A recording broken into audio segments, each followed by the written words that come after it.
మహారాజ్ జయంతిని సెలవు దినంగా ప్రకటించాలని నిజామాబాద్ ఎంపీ ధర్మపురి అరవింద్ అన్నారు. మహారాజ్ను ఎప్పుడు కలిసినా తండ్రిలా ఆశీర్వాదం ఇచ్చేవారని ఆయన గుర్తు చేశారు.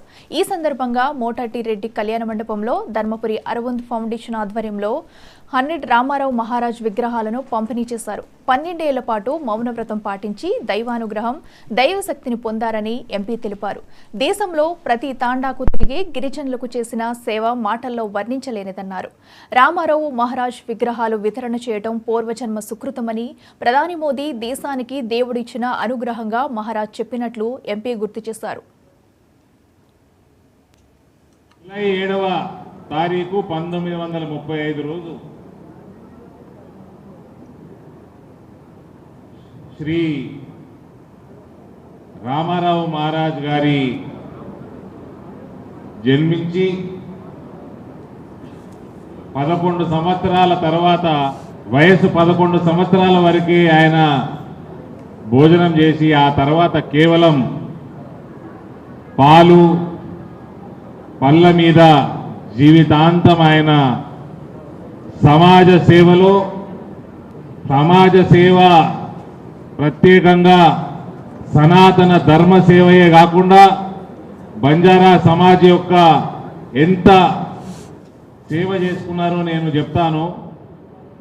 అంతకంటే ముందు 12 సంవత్సరాలు మౌన దీక్ష పాటించి భగవంతుని అనుగ్రహం కలిగించుకొని ఒక శక్తిని సంపాదించి భగవంతుని అనుగ్రహంతో ఆ తర్వాత మహారాజ్ గారు దేశవ్యాప్తంగా ప్రతి తాండాకి తిరుగుతూ బంజారాలని వాళ్ళ యొక్క అభ్యున్నతికి ఆయన చేసిన సేవ అది మన మాటల్లో చెప్పుకోరానిది. ఏ మాటలు సరిపోవు. బంజారాలని చెడు వ్యసనాలకి దూరం ఉంచుతూ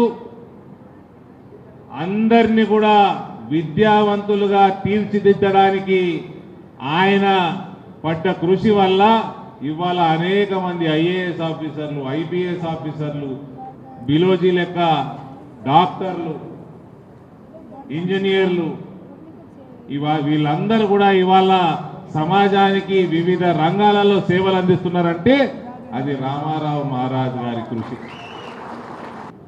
మీరందరూ కూడా మహారాజులు వచ్చి ఈ కార్యక్రమాన్ని దీవించి విగ్రహాలన్నిటికి కూడా మంచి మన తాండాలలో ఉన్న మందిరాలలో ప్రాణ ప్రతిష్ఠ చేసుకుంటారని మీ కల్చర్ ప్రకారంగా, మీ ట్రెడిషన్ ప్రకారంగా నేను మీ అందరినీ కోరుకుంటూ పార్లమెంట్లో కూడా తమ్ముడు మాట్లాడుకుంటూ సేవాలాల్ మహారాజ్ గారి జయంతిని జాతీయ హాలిడేగా గుర్తించాలని నేను పార్లమెంట్లో మాట్లాడడం జరిగింది.